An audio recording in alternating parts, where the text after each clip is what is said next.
This bucket wheel excavator is one of the biggest terrestrial vehicles on Earth.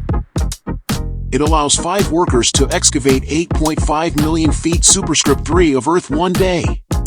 Bagger 293 was built by German industrial company TAKRA in 1995. It's 738.2 feet long and 314.9 foot tall, with a weight of 31.3 million pounds. Bagger 293 utilizes a 70 feet rotating wheel to excavate. The wheel itself has 18 buckets. Each of them can take 529.7 feet superscript 3 of content once.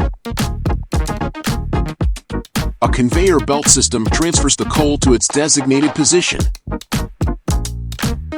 The excavator can travel at 6.6 to 32.8 feet per minute.